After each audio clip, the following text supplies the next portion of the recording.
शहरों में जब लोग एसी के रिमोट से टेम्परेचर ऊपर नीचे कर रहे होते हैं, उसी दौरान मजदूर कहीं खेत या किसी घर की दीवारों की ईंट उठाते हुए पसीना बहा रहे होते हैं। अलवर ग्रामीण क्षेत्र में इन दिनों किसान इस भीषण गर्मी के दौरान प्याज के बीज यानी कि कण की खेती में लगा हुआ है। ग्रामीण महिलाएं दोपहर में भी खेतों में काम कर रही हैं। महिलाओं का कहना है कि प्याज के बीज की खेती जून के महीने में ही होती है। अब इनको निकालने में हम लगे हुए हैं। गर्मी और धूप लगती है, पर मजबूरन हमको काम करना पड़ता है। अगर हम नहीं करेंगे तो हमारी खेती खराब हो जाएगी। रात भर बिजली आती जाती रहती है। किसी तरह से इस गर्मी में रात काटते हैं। पंखे की हवा भी गर्म लगती है, जैसे लू चल रही हो। देश में भयंकर गर्मी पड़ रही है। इस बार मालाखेड़ा क्षेत्र में तापमान 44 डिग्री सेल्सियस तक पहुंच गया है।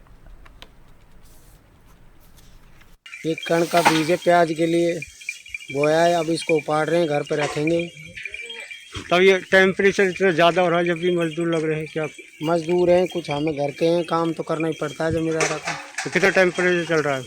45-46 शायद चल ही गया है। तो भीषण गर्मी है। कौन कब लगेगा अभी?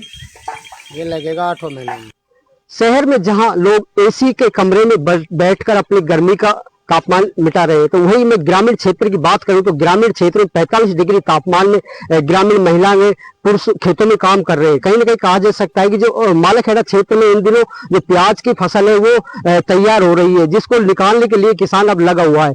अलवर ग्रामीण की बात करूं तो अलवर ग्रामीण क्षेत्र में इन दिनों 45 डिग्री तापमान सेल्सियस हो गया है, जिसको लेकर भीषण गर्मी का अलर्ट भी जारी किया गया है। वहीं इन दिनों किसान अब खेतों में लगे हुए हैं। किसानों का कहना है कि इस भीषण गर्मी में हम खेतों में काम कर रहे हैं तो हमारे जो प्याज की फसल है उसको निकाल रहे हैं। अगर वो टाइम पर नहीं निकलेगी तो खराब हो जाएगी। कहीं ना कहीं कहा जा सकता है कि दिन में महिलाएं काम करती है तो रात को जो अघोषित बिजली कट होती है, उनकी नींद भी पूरी नहीं होती है। कहीं ना कहीं उन्होंने अब बिजली विभाग से भी गुहार लगाई है कि जो बिजली है वो टाइम पर दी जाए, ताकि हम रात में आराम कर सके। दिन में भीषण गर्मी के दौरान उनको काफी परेशानियों का सामना करना पड़ रहा है। अब लगातार तापमान बढ़ने से ग्रामीण क्षेत्र में अब समस्या खड़ी हो गई है। कहीं ना कहीं कहा जा सकता है कि अब पानी की भी समस्या लगातार बढ़ती जा रही है। मैं भरत कुमार, जय टीवी अलवर।